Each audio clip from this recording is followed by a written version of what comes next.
All right. Okay, everyone.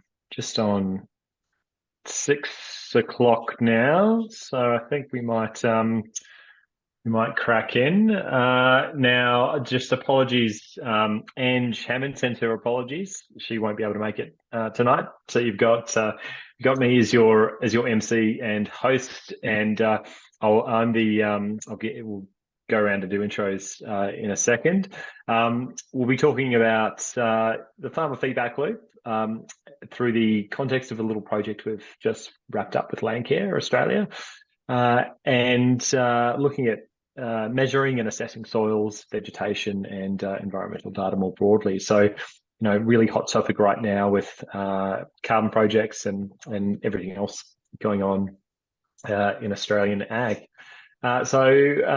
What we might do really quickly, I'll stop sharing for a second, and we might whip around the room. So I'm sharing my screen from Ange's account. So if it looks like Ange's sharing, it's actually me, and I'll be talking to you over here as well. So I'll be moving left and right. So I'll hand over to Oli. Oli, do you want to do a quick intro?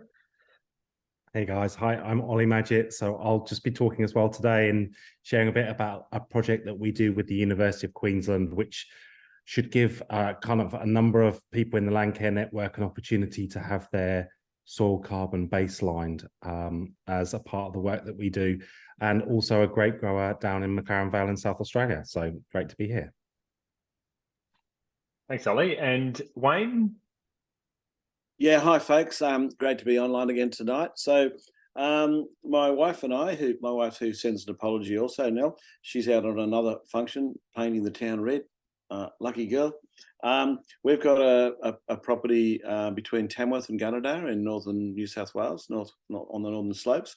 And we've been coordinating a group from a Landcare group for a number of years now, doing a project with Landcare Australia. It started out as the farm benchmarking project, and it just kept on going through different iterations. And we're at the point now where we've done some work with Sam and FarmLab.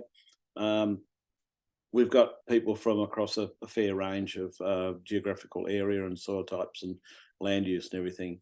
And I'll let you know more about it a little bit later on this evening. Fantastic. Thanks, Wayne. And, please, I'm Sam Duncan. So one of the founders and CEO of a company called FarmLab. If you haven't heard of us, we do environmental measurement. So very broad environmental measurements, helping you collect data about your farm to better understand soils. We do plant testing, water testing, and moving into sort of tree carbon, and I'll talk about that in the presentation today.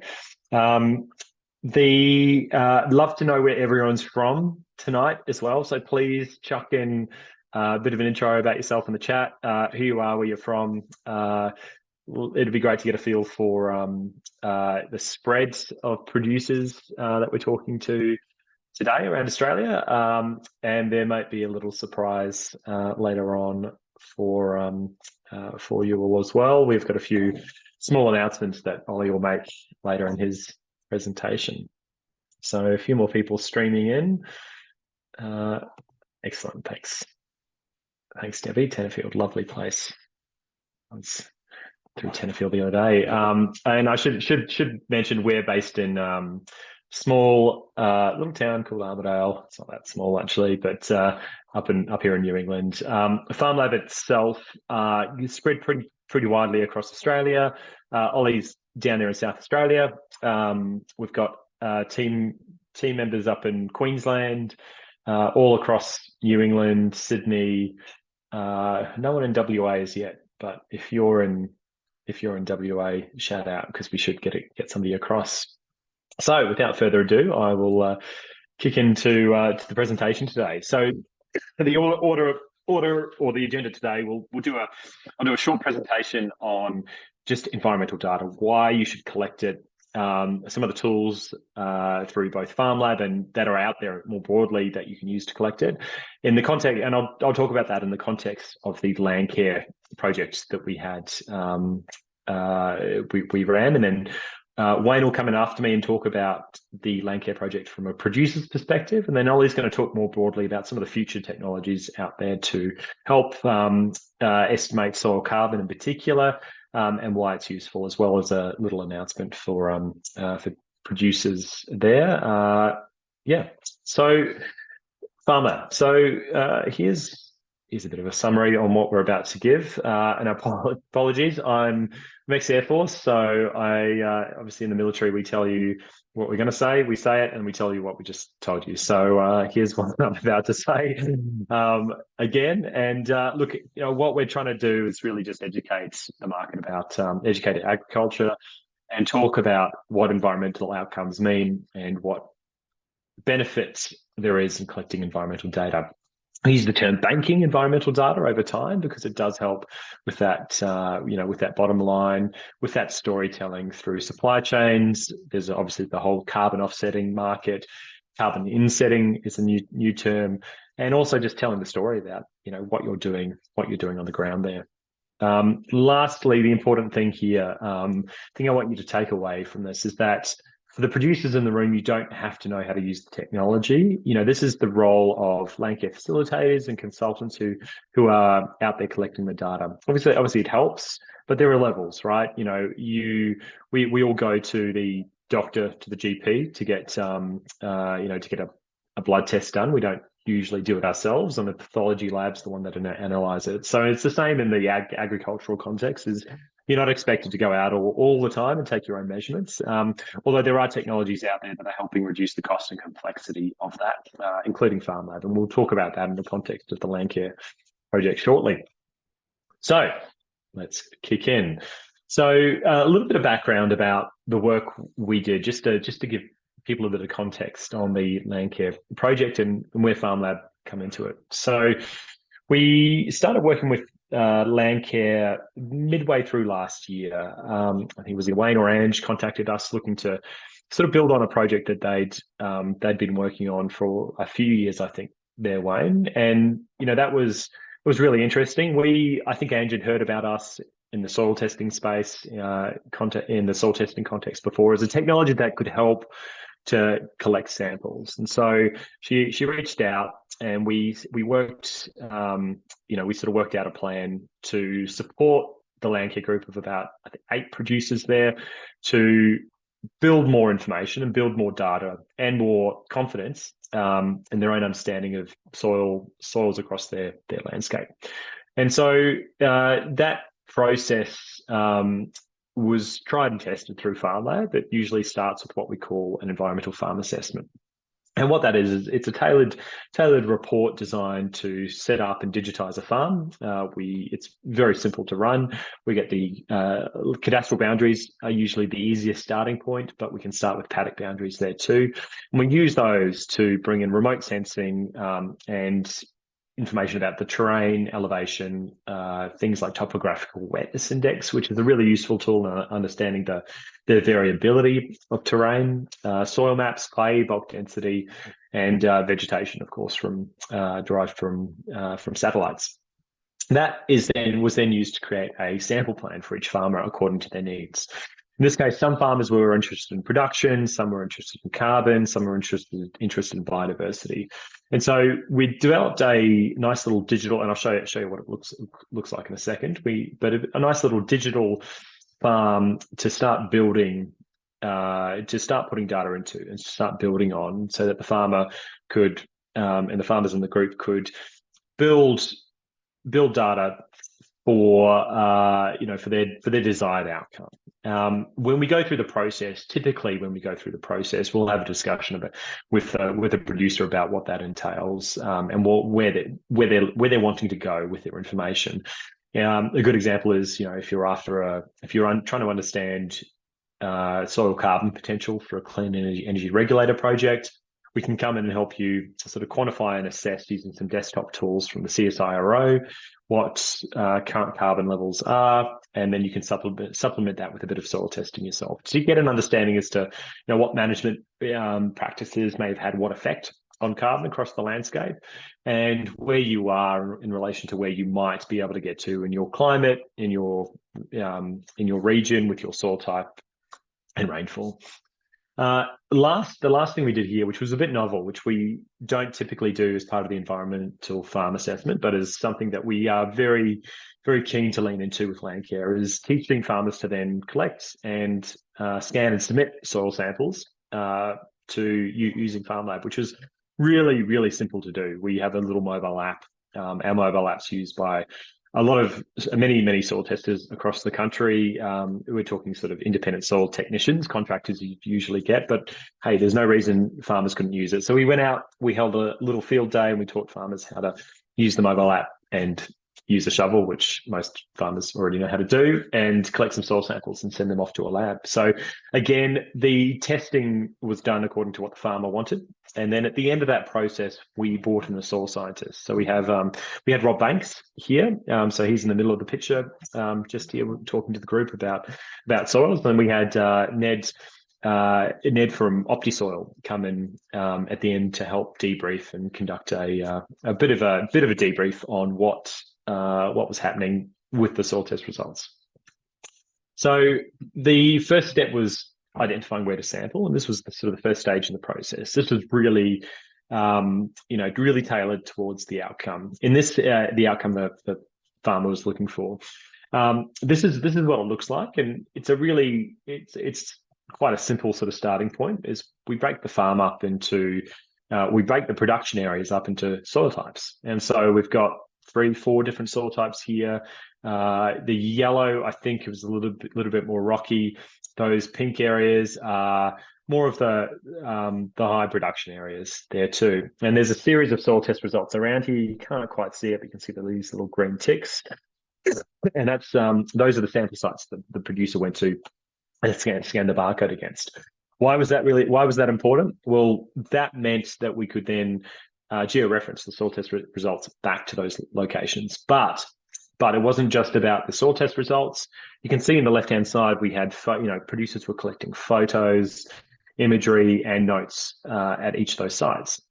Really important if you want to come back and look at the change over time. I think one of the most exciting things about collecting data on farm is taking photos. You can come back to those photos, and they do. A picture does tell 1,000 words. It's really, really great. So this was kind of the first. This is in this case the initial setup of the farm, and this is kind of that bank account we were talking about. I mentioned before, where the data can come into, can stay there. It belongs to the farmer, and you can take that forward on the process, the environmental journey, whatever environmental journey you embark on. So you could use these soil test results. We've got a few carbon results here. I'll show you what we did with the soil test results in a second. But to understand they were really important to understand the variability of carbon across the landscape, to again link back to management and management effect. And here's a good example. So what you're looking at here is a carbon map across the landscape that's been informed by the 5-6 soil test results that were collected. And we've used a modeling technique that also includes terrain and elevation and vegetation to build a model of carbon across that farm, reasonably accurate model of carbon across that farm too. The darker areas there are the high levels of carbon. We go up to about 0.98% here. You can see in this little chart, down to a low of about 0.7 up in the northwest, the farm there. So this is a really great, I guess, discussion, starting point for a good discussion about, if this producer is looking to increase soil carbon, look, here's where carbon's already high. Here's where it's low. Here are some of the opportunities around sequestering carbon. We can correlate this with some of the, we have an integration with CSIRO's Look-See tool, which is a carbon calculation tool. And we can compare these actual numbers on the ground to numbers in the region to help producers get a feel for where they sit relative to, to soil types in the region and soil carbon levels in the region, which is a really useful way of understanding what potential might be. And comparing and contrasting and benchmarking what's currently being done, and that can help inform whether carbon offsetting, crediting, might be achievable. So if you're thinking about getting into a soil carbon project, that might be a useful step. The data, however, can also be used if you do decide to enter one of these projects to then stratify the farm and break it up again, because now we've got some real data. You can conduct a further baseline to that can be registered in accordance with the Clean Energy Regulator Protocol. And so the important thing here is that the data, whilst you don't always collect data to the highest standard to a protocol, we always try and ensure that FarmLab aligns with, or we give you options in the future, and we align with, we make sure that data requirements align with the various protocols out there. A good example is we're just having discussion again through Landcare with the with Accounting for Nature about the Accounting for Nature Landcare protocol to help producers use some of this data to create Landcare econ and pecon, so that they can use that information to tell a story about their improvement and potentially move into the insetting space. And I'll talk about insetting in a second as well. Now, this is soil carbon.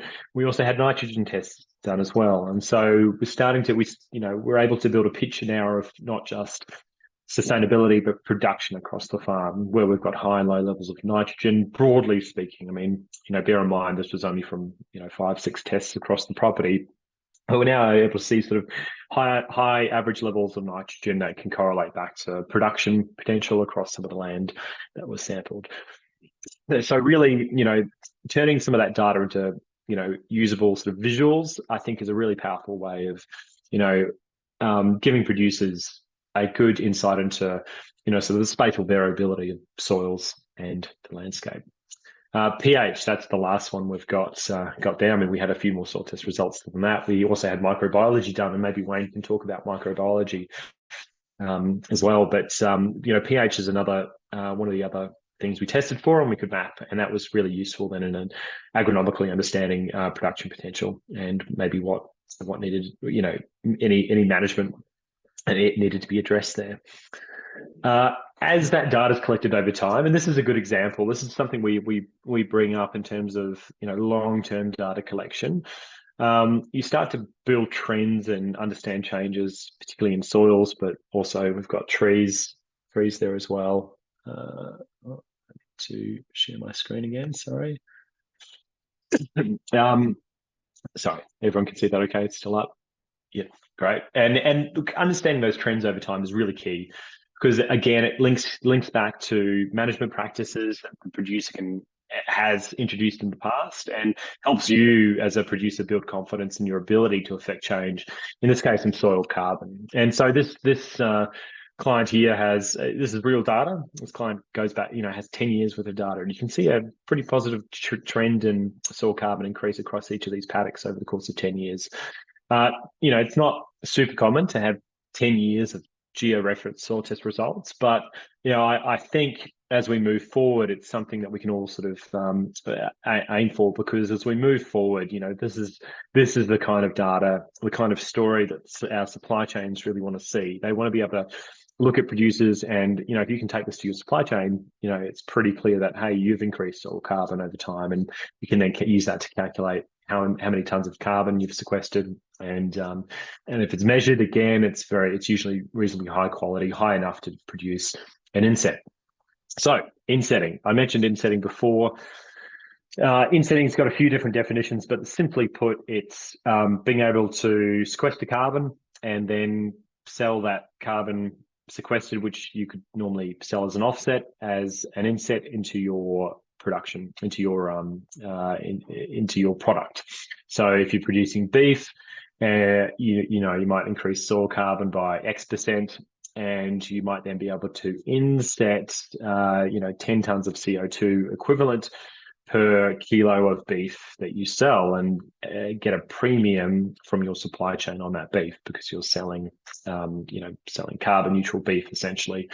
So it's just a nice way of saying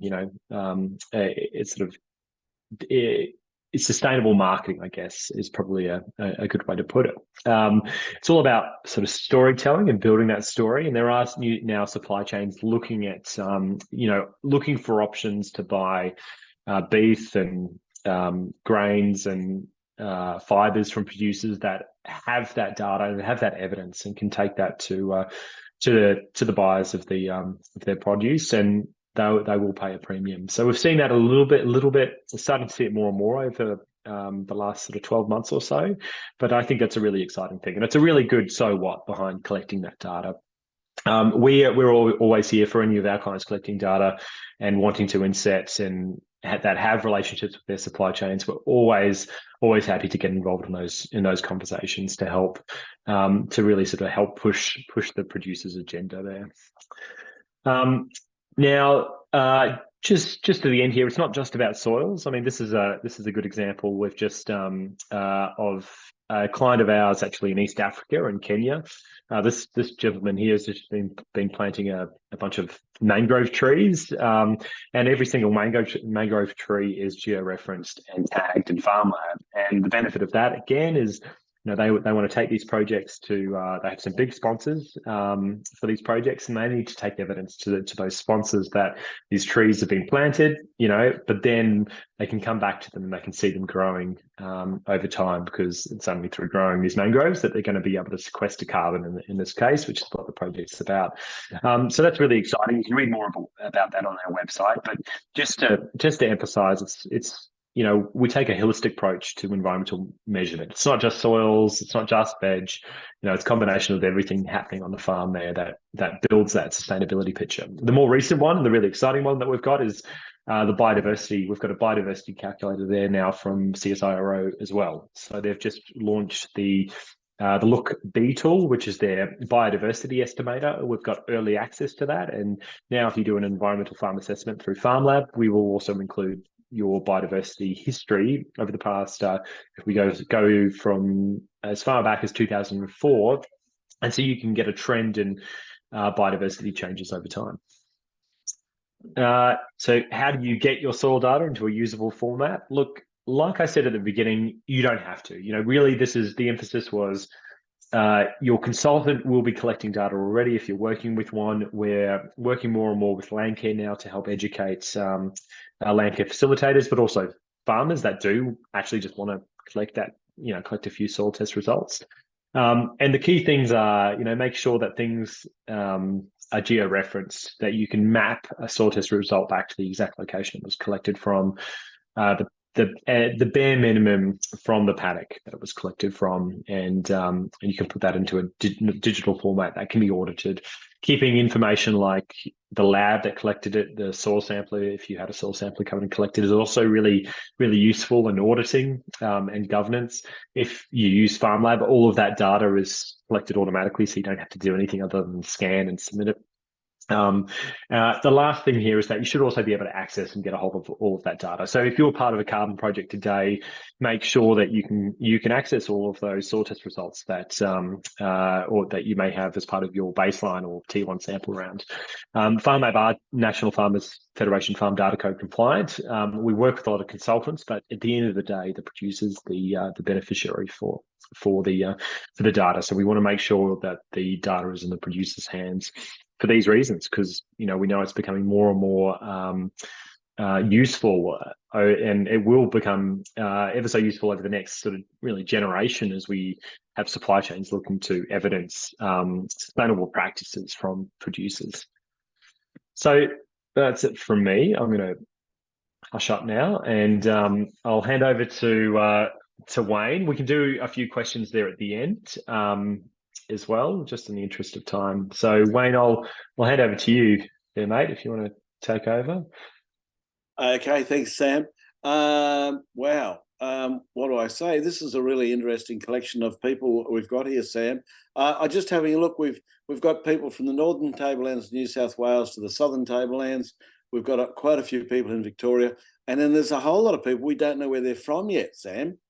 So can I suggest, if you haven't yet, jump into the chat box, put your name in there, or just say where you're from, just to give us a bit of an idea. Because as I said before, so I'm in northwest New South Wales, between Tamworth and Gunnedah, just on the northern slopes. I chair a small Landcare group, and a few years ago, Mick Taylor from Landcare Australia wanted to collect a whole lot of groups right across Australia to do some benchmarking. And I said, oh, that looks good. Our Landcare group's so small, we couldn't get the minimum 10. So we had a regional coordinator collect a few more people. We got our 10 and away we went. We did all sorts of things, like we did the natural capital counting through Counting for Nature. We learned all about econs. I don't think any of us have actually sold any, but we know all about them. And some of us got extra accreditation to be able to assess places. Then we did some more work with SIBO Labs in looking at the vegetation over our lands. And I know that SIBO Labs is still accessible through the MLA website. You can still get them to do an assessment of your property, so that's good. Then we got some more funding, and Ange came on board, and she said, "Oh, there's this funny fellow called Sam. He's got this FarmLab thing going. So why don't we do some more soil sampling?" So we did that, and we got soil samples. We range across very different sort of a landscape, from sort of southeast of Tamworth right across to the Nandewar Ranges near Narrabri. So we cover a fair area. Different geologies, different soils, different land uses, from all grazing to mixed grazing and farming. We got in our little Landcare group, we'd already done some soil sampling, and we'd been taught the processes before, but there were a few extra people. So we got the soil scientists involved, and Sam got some FarmLab people to come out. We actually had 2 field days, Sam, not just one. 2 field days where your staff came out and taught us how to use the app, which was fantastic. The soil scientists to make sure that we were doing all the collections appropriately. So one was at Durai and one was at Rocky Creek out near the Nandewar Ranges. We gathered soil samples. They went to 2 labs, so East West EnviroAg in Tamworth for all of the chemical analysis. Rob Banks did the physical bulk densities. And then we embarked on something which was really out there. We then got a lady from a lab in Adelaide to talk to us about microbiology, and this was a big unknown. We had no idea. And if you talk to a lot of soil scientists, they still say, "I'll tell you about the chemical and physical, but I'm not sure about the microbes." Anyway, we all know. Sorry, not all of us. Some people found the actual sampling and sending off of samplings was a little bit more difficult, but a number of us did collect and send off samples to Adelaide for analysis. We had another soil scientist who's an academic from University of New England, Oliver Knox. He's the guy who's known as the Soil Your Undies man. If you don't know about him, just Google Soil Your Undies. And Oliver Knox was on a link with us just the other night talking to our group, and he said, that is the most comprehensive data set of microbiological results I've ever seen in anywhere. And he's an internationally renowned scientist. So we've got some amazing results. We still find it difficult to get people that have the knowledge and the experience to actually tell us how best to move forward from that. But we are going to continue. We're going to do some more testing and see where that goes.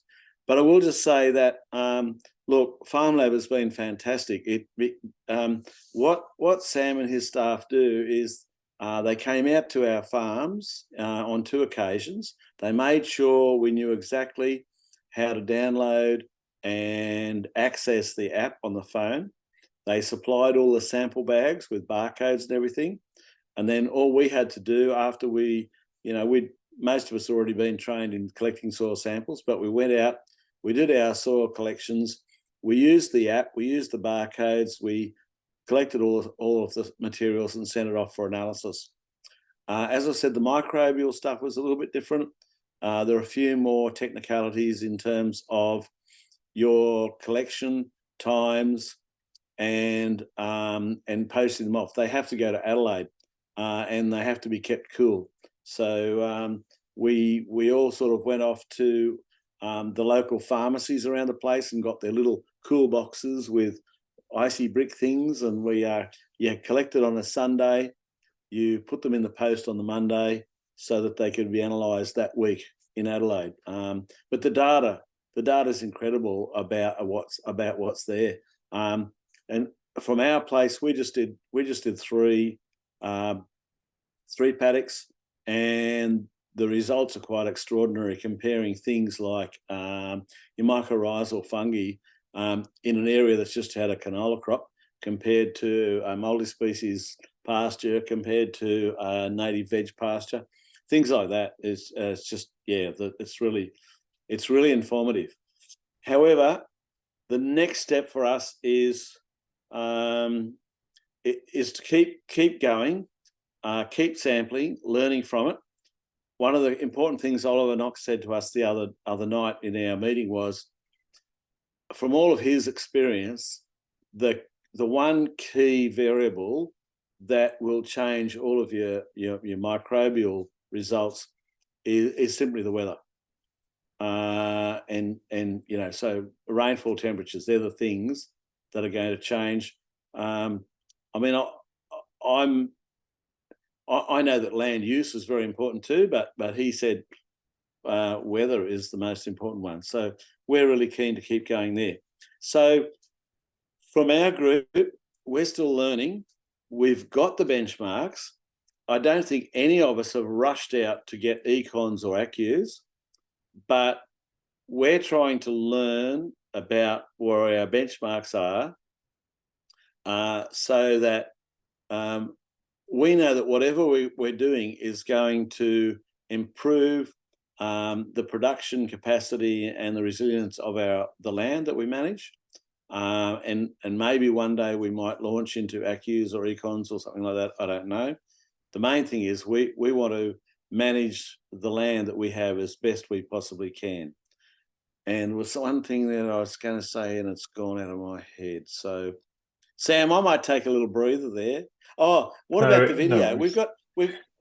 The culmination of this process was we had a meeting at the Department of Ag Research Station at Tamworth, Kalala, and we call it Soils 101 because we're not graduates in soil science, so we call it Soils 101. We had a day there, and we had some great soil scientists talking. So there's a little 3-minute video. So can I show that, Sam? Are people interested in that, do you think?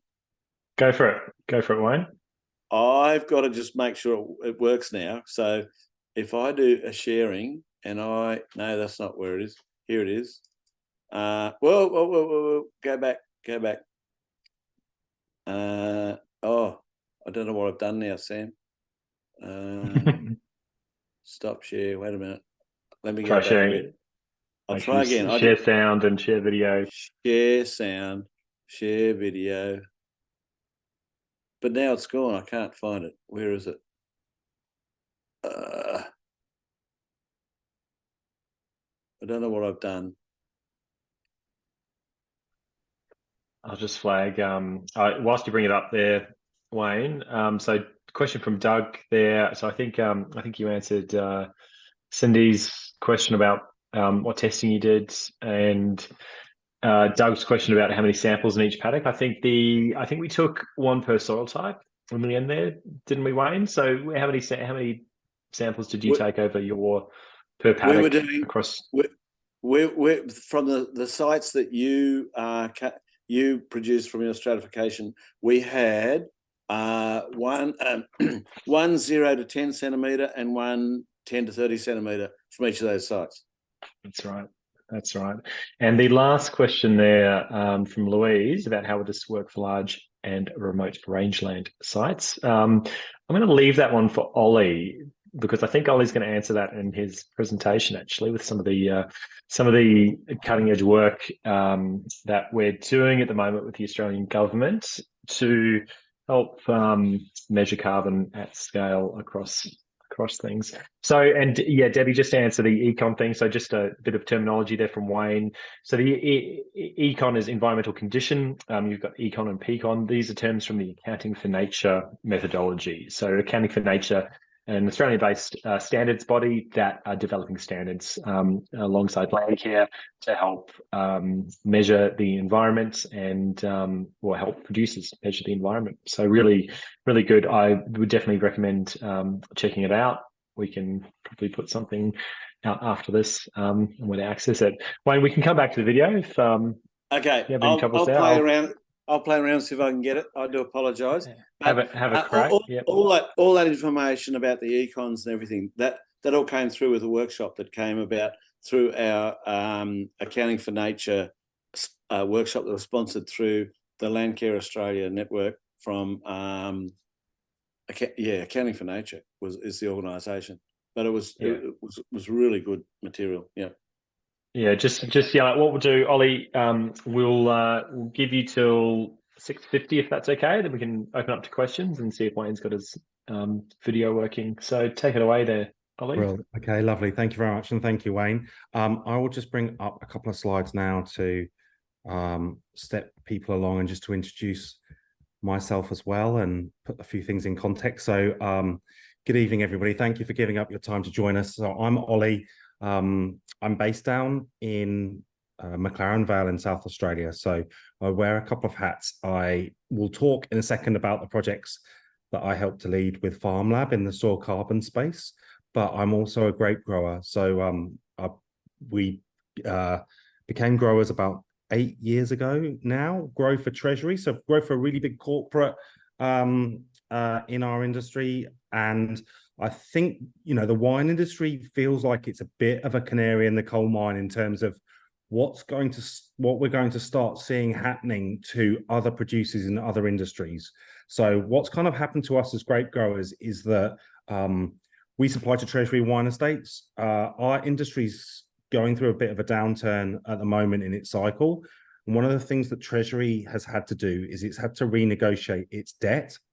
So it's gone back to its banking partners and it's gone to Singapore, and somebody has underwritten Treasury's financing, but in return for basically loaning Treasury a whole load of money, they've put in place a whole load of obligations around sustainability metrics that Treasury has to deliver on.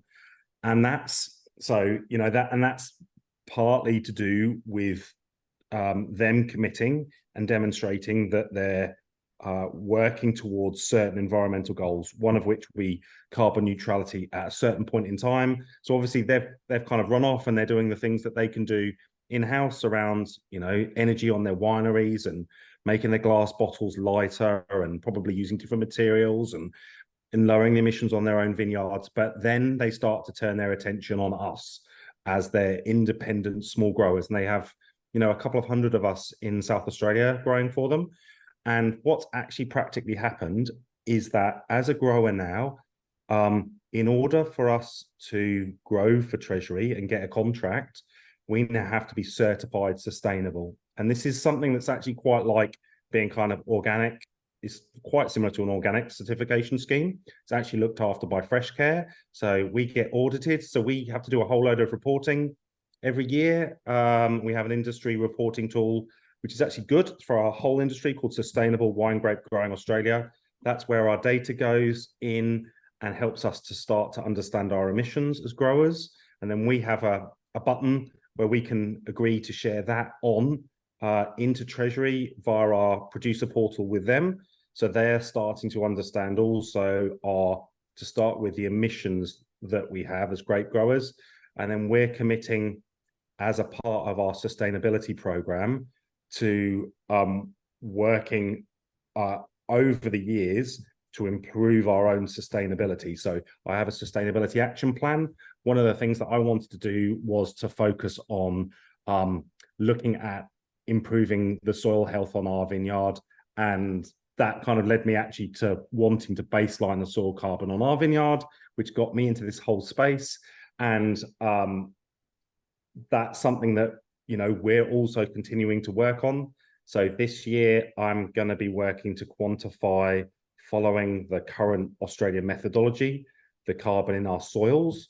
And we're also working on a project with another partner called Airborne Logic. We're going to be flying a drone over our vineyard, and they're going to be quantifying the carbon in our trees. So actually, against our kind of land title, we're going to have a stock of carbon in our soils in our top 30 centimeters. The last time we measured that, that was about 45 to 50 tons per hectare in our top 30 centimeters. So we'll see whether that's changed over the last 3 years. And we will also get a stock for our trees. And, you know, we're having to remove some of our vineyards and planting new trees. So actually, because we're quite small, we have quite low emissions as grape growers comparatively. Actually, by planting trees in kind of from year 5 to maybe year 15, that's actually going to be a big lever that we can use as growers to actually become carbon neutral. And hopefully that is going to help us as grape growers, independent little growers, but big people like Treasury to actually maintain on their books and keep our contracts. So this is very live in the wine space. And hopefully we can be a bit of a, bit of a case study for what hopefully can positively happen in other industries. So that's my grape growing hat. Also with FarmLab, I work on a couple of projects that are part of the National Soil Carbon Innovation Challenge. That challenge is one of Australia's national kind of technology challenges. So it's come about off the back of the fact that the Australian government has obviously made a series of commitments around both preserving, nature and biodiversity, and also against their emissions and emissions targets that they've signed up to. A big lever in Australia is soil. We have one of the world's leading soil carbon methodologies here, and that's built around physical soil samples being the source of truth. And currently in the 2021 methodology, you could baseline a farm following the methodology with as few as 9 soil cores across a farm. And those soil cores only need to be 38 millimeter diameter, and they only need to go down to 30 centimeters. So obviously that, if you did really minimal sampling across a farm, you would actually have probably quite low levels of confidence in that data, and that data is accurately reflecting the upper and lower limits of carbon in your soils. So that's what leads, landholders who are wanting to rigorously baseline their farms having to take a significant number of cores in order to have confidence in those results and get a good baseline in place, which is really critical. And that's what's been driving these kind of costs up to kind of, $10, $15, $20 per hectare for farmers to really do the rigorous baselining when it's only physical soil samples that's needed to have high levels of confidence in those results. The government's realized that's a major, that cost barrier is a real significant source of friction to getting farmers baselined and to getting people to work to be able to prove out that they're building soil carbon. So the national challenge is about taking that number down to a target of $3 per hectare. And that is off the back of having a belief that that's going to be the kind of level that it needs to get to really achieve some scale. So that's the challenge. We run a couple of projects that help to put in place the data that's going to solve that challenge. And our projects are broadly about, we're a very long way away from being able to quantify soil carbon kind of remotely, just purely from models and data from space and, all these kind of different layers of data you can use to model carbon out. Our belief is that we, for actually a significant period of time, are going to still need physical soil samples. But actually, if we can fuse those physical soil samples with computer models, so we're going to be able to lower the density of sampling that's needed in order to still achieve the right levels of confidence required by a market. So there was actually a question about, the difference between, large scale rangeland agriculture and, smaller farms in kind of medium high rainfall areas. And like broadly, if today you would need to take in a high medium rainfall zone with reasonable variability in those soils, maybe you would need to take like maybe a soil core every 10 hectares. It's like, as a part of this work over the coming years, how can we get that down to still having the same amount of confidence in those results, because we've brought a model together with that sample data, and we stretch it out from one sample every 10 hectares to one sample every 50 hectares, and then one sample every 100 hectares. So, you could, and again, increasing that level of reducing that level of density to a point where, you would have enough samples across a whole region that not every farm needs to have samples in order to have confidence in those results. So that's the kind of, that's the future we're working towards.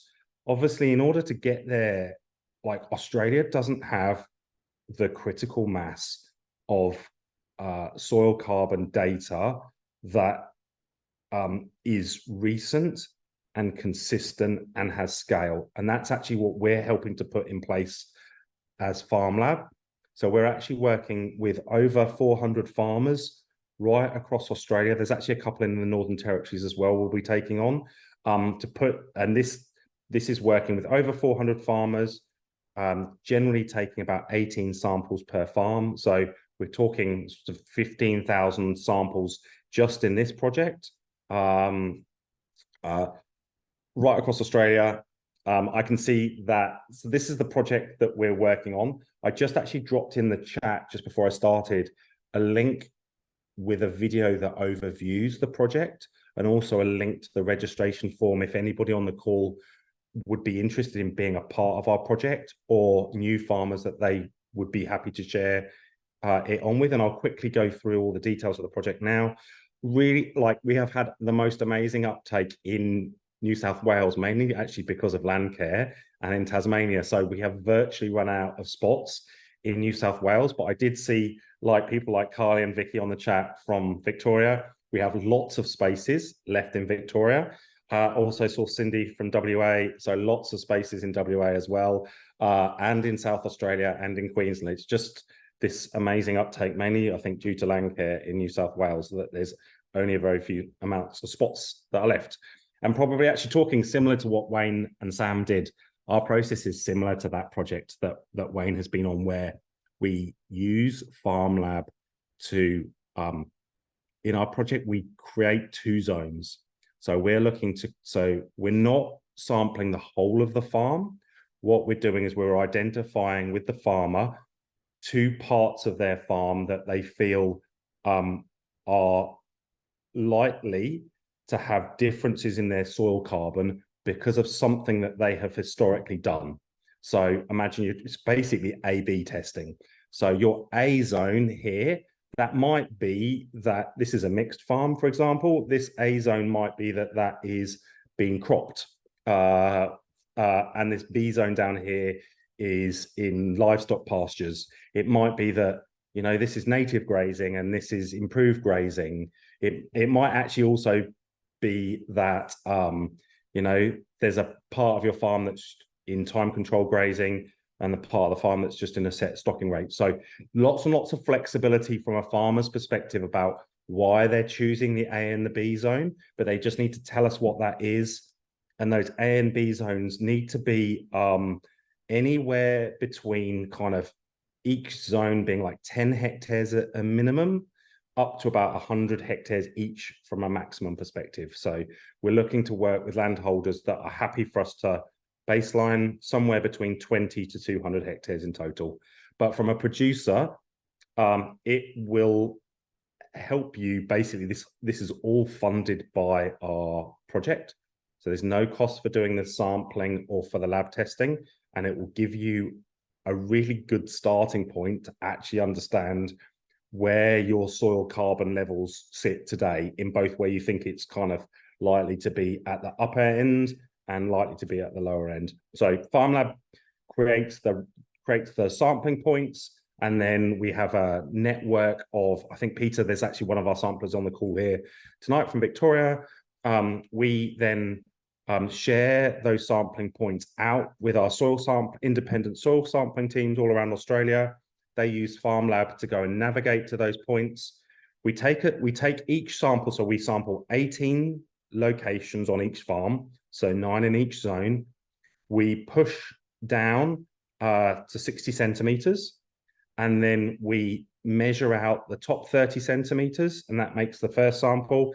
And then the remainder of the core, so that 30 to 60 centimeters, is the subsample. So there's 2 samples for each of those locations. So 36 samples and 36 labs tests in total.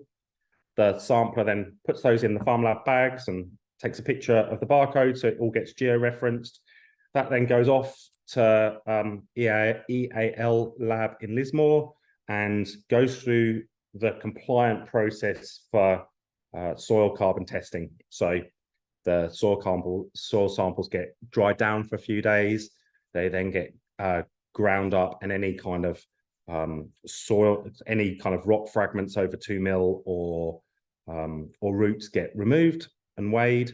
And then the lab goes through a process of being able to quantify the mass of the sample, and then it goes through a test called a LECO test, which creates the soil organic carbon percentage. So that happens. That typically the lab process, there is a couple of months delay at the moment because of the amount of samples that we're sending to the labs. But a couple of months later, we're able to then share with you as a landholder your where your soil carbon percentage sits in each of those areas. And we also are able to give you your bulk density as well. And it's your soil organic carbon percentage and your bulk density, which gives you your soil stock for your top 30 centimeters. So you'll get tons of carbon per hectare in your top 30 centimeters, and then a tons of in that 30 to 60 centimeters in each of those zones. And pardon me, as Sam was saying, another thing that a part of the project, we are able to cover all the costs of doing the sampling and lab testing. The quid pro quo, because this is a federally government funded project, the government are using all of this sampling to help build up that data set that will power innovation and research in the future. So all the participants, there's a simple form, and we make it really transparent, like the fact that we're sharing that data back with the government in order to kind of power this future innovation. But you have to be okay with sharing that data. We're doing work in the background where we also have a series of blind farms where that helps us to understand how accurate our models are. But that's something that's interesting, and we do with researchers like PIRSA in South Australia. So there's other work we do to help build the confidence in these models. So because everybody's going to be spruiking technologies, and we need independent blind paddocks to help prove out how accurate those technologies really are. But when, like Sam was saying, once we get your results this isn't actually an output from Look-See, but there's something that at a basic level, this tool called Look-See will, when we give you your results for your own farm, we also pull a result from Look-See, which looks at what is the average soil carbon that CSIRO has for the 100 kilometers around you. So you get an initial idea of where you sit compared to your region. And this is some further work that data scientists we are working with are doing, which is when we can get enough data on a specific geography, like the Riverina. This is actually near Temora. So if we can take lots and lots of samples in a region, we can get to a point where we can do a quantification per paddock. And actually we're able to start to show producers how individual paddocks fit against the mean of just the Riverina area. And actually that's where we're going to be able to hopefully work with those producers to be able to demonstrate that previous practice changes that people have made are actually helping them to be the outliers, the positive outliers in those regions. So we're going to be able to start to prove with data that all these sustainable practices that lots and lots of Australian landholders have already adopted are actually really producing results against those, you know, neighbouring farms that maybe haven't adopted them as yet. So that's Oli, yeah. Just on 656, just want to open up for questions if we can. If These are my you contact just details, and I'll stop. Perfect timing. Yeah. So so we've got about 4 minutes of questions. Please chuck them in the chat. I'll just scroll back up to a few previous questions there. So David Waddy has asked, have you heard about the impact of native titles in SA and WA installing progress for farmers? SA, I'll chuck that one to Oli. On the WA front, we are seeing some carbon projects in WA. The government's pushed out a few incentives for them. I think one of the main challenges has been climate and soils in WA. So WA, you've got some very some big salinity issues out there, and particularly some of the cropping areas, and low rainfall inhibiting carbon sequestration. I will just give a little shout out to, you know, some of the technologies evolving to support this, like Lone Bio, who I know are doing a lot of work around seed inoculants and introducing some new technologies that I think will be a game changer in the cropping space. Oli, on the South Australian front, native title, have you come across this affecting? I know that it's not an area that I'm an expert in by any means. I do know that it's definitely an issue with certain projects. I don't know if it's with soil carbon projects, but certainly for like leaseholder, for things that are related to government-owned land and people who are like leasing land off our state, I believe that there is definitely a few things that are being worked through. But I know for, you know, us as like grape growers in McLaren Vale, or people that we might be working with who are private landholders in South Australia, I haven't seen any issues coming up as yet at all. Yeah, no worries. If there's no more questions, Wayne, did you have any luck with that video? Yeah, mate. Well, I'm not sure. We'll give it a give it a crack. You can take us out. This will be the rolling credits for the webinar today, Wayne. Oh, it's not coming up here. Come on, dear. No. So we can share the link around after this to the if we can put it online there if you can't get it up, Wayne. So yeah, no, I have failed. Sorry, apologies. I'll send you the link. That's all right. We're almost smack bang on 7 p.m. So unless there's any more burning questions, we might end it there. Thanks so much for everyone for giving up all, you know, your Wednesday evening, skipping dinner for this. So hopefully we managed to entertain, and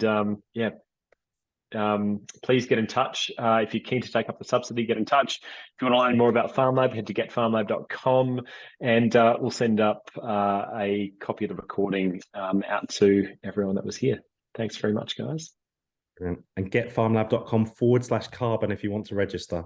And please just have a go. In New South Wales, we will do, although we can't promise you we can get you in now, we will try our absolute best. So yeah, thank you. Yep. Right. Thanks all.